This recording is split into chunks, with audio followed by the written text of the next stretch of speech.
Thank you. అందరికీ నమస్కారం.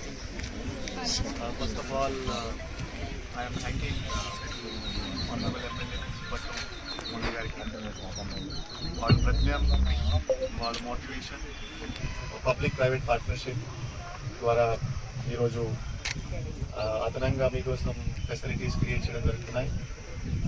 ఇప్పుడు ప్రజెంట్ సిచ్యువేషన్ చూస్తే, కాలం చూస్తే ఎప్పుడు ఒక ప్రాజెక్ట్ సక్సెస్ అవుతుంది, ఒక పబ్లిక్ పార్ట్నర్షిప్ ఉంటుంది, ప్రైవేట్ ద్వారా కూడా బేసిక్లీ హ్యాండ్ హోల్డింగ్ ఉంటుంది. ఎందుకంటే ప్రభుత్వం డిఫరెంట్గా వేరే రకంగా వేరే పని చేస్తుంటారు. సో ఇది ఒక ఎగ్జాంపుల్. అండ్ అందరికీ తెలుసు, ఇంకా పబ్లిక్ ఇన్ఫ్రాస్ట్రక్చర్ చాలా క్రియేట్ చేయాలి, గ్యాప్స్ ఉన్నాయి. సో అటువంటి పార్ట్నర్షిప్స్ జరిగితే ఖచ్చితంగా పని కూడా త్వరగా ఉంటుంది అండ్ క్వాలిటీ ఇన్ఫ్రాస్ట్రక్చర్ కూడా క్రియేట్ అవుతుంది. సో ఈ సందర్భంగా నేను అందరికీ నమస్కారం తెలియజేస్తున్నాను. ముఖ్యంగా ఈ సంవత్సరం చూస్తే డిగ్రీ కాలేజ్లో అడ్మిషన్స్ ఎక్కువగా అయినాయి. ఆల్మోస్ట్ 200 పైన అడ్మిషన్స్ జంప్ అయినాయి. ఇది ఒక ఎగ్జాంపుల్. ఈ డిగ్రీ కాలేజ్లో పబ్లిక్ ప్లస్ స్టూడెంట్స్కి ఒక నమ్మకం ఉంది. కానీ సైమల్టేనియస్గా మనము కూడా బేసిక్లీ ఫెసిలిటీస్ క్రియేట్ చేయాలి కూడా ఒక ఇండికేషన్.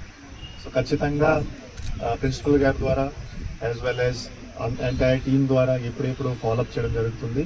మనం స్టూడెంట్స్ కోసం ఏమేమి ఫెసిలిటీస్ క్రియేట్ చేయాలి అదే ముందుకు వెళ్తాము. అండ్ స్టూడెంట్స్కి కూడా ఒక రిక్వెస్ట్, రిసోర్సెస్ తక్కువ ఉంటే కూడా అది కన్స్టెంట్ కాదు. మీరు ఎప్పుడెప్పుడు ఒక ఆలోచన చేస్తుంటారు, ప్రైవేట్ కాలేజ్లో అది ఉంటుంది, గవర్నమెంట్ కాలేజ్లో ఇది ఉంటుంది, అది కంపారిజన్ నా పాయింట్ కాదు. ముఖ్యంగా మీరు మీ ఫ్రీ టైంలో ఏం చేస్తారు, మీరు మీ రిసోర్సెస్, మీ టైం మీరు ఎట్లా యూజ్ చేస్తారు, అదే బేసిక్లీ మీ సక్సెస్ డిసైడ్ చేస్తుంది. సో చాలా ఎగ్జాంపుల్స్ ఉన్నాయి. ఎక్కడెక్కడ రిసోర్సెస్ తక్కువ ఉన్నాయి, ఆ ఫ్యామిలీస్ నుంచి స్టూడెంట్స్ ముందుకు వెళ్ళి ఒక పై స్థానంకి వెళ్ళారు. సో మీరు కూడా బేసిక్లీ ప్రతిరోజు ఇది ఒక ఆలోచన చేయాలి. మీరు మీ పాస్ట్ గురించి ఆలోచన చేయాలి. బికాజ్ మీరు ఈ స్థాయికి వచ్చారు, ఖచ్చితంగా మీరు మీ పేరెంట్స్ యాజ్ వెల్ యాజ్ మీ కృషి ద్వారా మీరు ఎక్కడికి వచ్చారు. సో ఇప్పుడు ఇంపార్టెంట్, ఇప్పుడు ఫ్యూచర్ ఈజ్ ఇంపార్టెంట్. బికాజ్ మీకు కాంపిటీషన్ నాట్ ఓన్లీ ఆంధ్రప్రదేశ్ పిల్లలతో ఉంటుంది, తెలంగాణ, తమిళనాడు, కర్ణాటక రాష్ట్రంతో బేసిక్లీ మీకు కాంపిటీషన్ ఉంటుంది. సో మీరు బేసిక్లీ ఎప్పుడు సక్సెస్ అవ్వగలుగుతారు, మీరు ప్రయత్నం చేస్తే. సో ఇది ఒకటి రిక్వెస్ట్ మీకు. ఇప్పుడు లాస్ట్ 5, 6, 7 years నుంచి మనం ప్రతి సభలో మాట్లాడుతున్నాము. ఈ సభలో కూడా మాట్లాడాలి. దట్ ఈ Instagram and Facebook and YouTube and Twitter ద్వారా కొద్దిగా డిస్ట్రాక్షన్స్ అండ్ డైవర్జన్స్ ఎక్కువగా జరుగుతున్నాయి. ప్రీవియస్గా 5, 7 years ముందు ఇది లేదు. సో మీరు బేసికలీ మీ టైం యూటిలైజేషన్ సరిగా చేయలేకపోతే ఎవరెవరో బేసికలీ స్టూడెంట్స్ హార్డ్ వర్క్ చేస్తారు, డిసిప్లిన్గా ఉంటారు, వాళ్ళ ముందుకు వెళ్ళిపోతారు. So please make a note that your time is very important. And మీకు మీ నుంచి మీ ఫాదర్, మీ మదర్ నుంచి చాలా ఎక్స్పెక్టేషన్స్ ఉన్నాయి. వాళ్ళు ఒక బేసిక్లీ ఆశలో ఉన్నారు, మీరు డిగ్రీ కాలేజ్కి వెళ్తున్నారు, మీరు ఇక్కడ చదువుతున్నారు, తర్వాత మీకు ఒక జాబ్ వస్తుంది, భవిష్యత్తు బాగుంటుంది. కానీ ఇది ఒక ఆలోచన. ఈ ఆలోచన ఎప్పుడు సక్సెస్ అవుతుంది, మీరు శ్రమ చేస్తే, కృషి చేస్తే, హార్డ్ వర్క్ చేస్తే. సో ఇంకొక ఎగ్జాంపుల్, మీరు ఎప్పుడైనా ఒక మెడికల్ కాలేజ్ లైబ్రరీలో మీకు ఎప్పుడైనా ఒక అవకాశం దొరికితే ఒకసారి వెళ్ళాలి.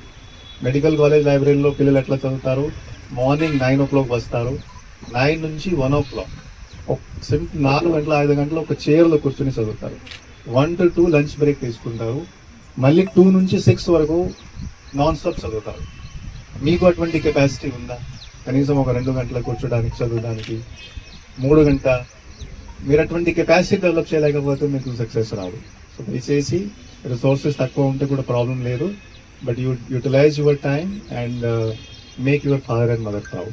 So this is what I want to say, and thank you. And definitely this college will do good. This college start was good, so definitely in the future also manchi peru vastundi, but it almost depends upon the students who are there. So thank you very much. ఈరోజు BC హాస్టల్కి ఒక building లేదు, ఆడపిల్లలు ఎంతో దూరం నుంచి వచ్చి చదువుకోవాలన్నటువంటి ఆలోచనతో వస్తున్నటువంటి వారికి ఇబ్బందులు కలుగుతున్నాయని తెలియంగానే వాస్తవానికి ఇది జరుగుతుందో లేదో అన్నటువంటి అయోమయం ఉండేది. ఎప్పుడైతే మన శ్రీనివాస్ గారు కొంతమంది మిత్రులు ప్రిన్సిపల్ గారితో కలిసి కలెక్టర్ గారి దగ్గరికి వచ్చినప్పుడు నాకు కూడా కొద్దిగా అనుమానం ఉండే. మామూలుగా కలెక్టర్ గారు ప్రతిదానికి లెక్కలేస్తారు, ఫైనాన్షియల్ కమిట్మెంట్ లేకపోతే ఎంత దూరమైనా సాయం చేస్తారు, ఫైనాన్షియల్ కమిట్మెంట్ ఉంటే మాత్రం కొంచెం ఆలోచిస్తారు. మరి దీన్ని ఎట్లా చేస్తారు అని కొంచెం బాధగానే ఉంది. ఎందుకంటే చదువు విలువ తెలిసిన వాళ్ళం, అందులో కూడా ఎస్సీ ఎస్టీ బీసీల పిల్లలు ఉన్నత చదువులు చదవాలంటే ఎన్ని ఇబ్బందులు ఉంటాయో నేరుగా తెలిసిన వాడిని కాబట్టి దీన్ని ఎలా పరిష్కరించాలని చర్చ జరుగుతున్నప్పుడు నేను కూడా అందులో భాగస్వామిగా ఉండడం భగవంతుడు నాకు ఇచ్చినటువంటి అదృష్టంగా నేను భావిస్తాను. ఈ సమయంలో ఇది నిజంగా ఈ సంకల్పం గొప్పది కాబట్టి కలెక్టర్ గారు వెంటనే ఆమోదించడం, వెంకటేశ్వర చౌదరి గారు, తేజమూర్తి గారు దీన్ని నిర్మించడానికి మా శక్తి వంచన లేకుండా మా శక్తి మేరకు మేము ముందుకు వస్తామని రావడంతో మిగిలినవన్నీ కూడా కలెక్టర్ గారు పూర్తి చేసి ఈరోజు ఈ భవనానికి శంకుస్థాపన చేస్తున్నాం. మనం వందల వేల కోట్ల రూపాయలు దేని మీద ఖర్చు చేసినా దాని ప్రతిఫలం ఎలా ఉంటుందో మనకు నేరుగా తెలియదు. కానీ ప్రపంచానికి వెలుగునిచ్చేది చదువు, జ్ఞానం. ఈ చదువు జ్ఞానానికి అవసరమైనటువంటి ఏ సదుపాయం ఏ సౌకర్యం కోసం ఎన్ని కోట్లు ఖర్చు పెట్టినా వృధా కాదన్నటువంటి ప్రాథమిక సూత్రాన్ని గౌరవించిన కలెక్టర్ గారు ఖచ్చితంగా ఇది నేను చేసి తీరుతాను అని మధ్యలో కొన్ని ఇబ్బందులు కూడా వచ్చాయి ఆయనకి. అయినా కూడా ఇబ్బందులను అధిగమించి సాయం చేసినందుకు సావిత్రమ్మ కళాశాల అధ్యాపకులు విద్యార్థులందరి తరఫున కూడా పూతలపట్టు ఎమ్మెల్యేగా నేను కూడా ధన్యవాదాలు కృతజ్ఞతలు తెలియజేస్తున్నాను. కానీ ఈ సౌకర్యాన్ని మనం బాగా ఉపయోగించుకోవాలి. ఈ సౌకర్యాన్ని ఉపయోగించుకోవడం వల్ల మన జీవితాల్లో వెలుగులు రావడమే కాకుండా మన వల్ల ఈ సమాజానికి కూడా కొంత మేలు జరుగుతుంది. ఇక్కడ ఉన్నటువంటి కొంతమంది అధ్యాపకులు కానీ మేడం కానీ అక్కోళ్ళు అందరూ చాలామంది ఇక్కడ చదువుకుని గొప్ప స్థితికి వచ్చిన వాళ్ళు ఉన్నారు. మీరందరూ కూడా గొప్ప స్థాయికి రావాలా. ఈ సౌకర్యం అనేది కేవలం మనం 3 సంవత్సరాల డిగ్రీ కోర్సు కంప్లీట్ చేయడం కోసం ఉన్నటువంటి సౌకర్యం కాదు. మనం ఒక తరాన్ని మార్చడానికి ఒక ప్రయోగశాలగా మార్చుకోవాలా. మనం ఇంట్లో ఉంటే రోజువారీ పనుల్లో మన అమ్మ నాన్న అవ్వ తాత ఏదో ఒక పని చెప్తూ ఉంటే ఆ పని చేసుకుంటూ చదువుకోలేం. కానీ హాస్టల్లో ఉంటే వేరే వ్యాపకం ఉండకూడదు. చదువు తప్ప వేరే వ్యాపకం లేకుండా చదువుకుంటూ భవిష్యత్తుకు ఒక మంచి బాట వేసుకుని మీరందరూ ఉన్నత స్థితికి ఎదుగుతారని నేను మనసారా దీవిస్తూ సెలవు తీసుకుంటున్నాను. నమస్కారం. ఈరోజు చాలా ఆనందంగా ఉంది. ఎందుకంటే చాలాసార్లు కాలేజీకి వచ్చినప్పుడు అందరూ లెక్చరర్స్ కానీ అందరూ రిక్వెస్ట్ చేసుకునేవారు. ఈరోజు ఇంత మంచి కార్యక్రమం జరుగుతుందంటే మీ అందరూ కూడా పిల్లలందరూ చాలా అదృష్టవంతులు.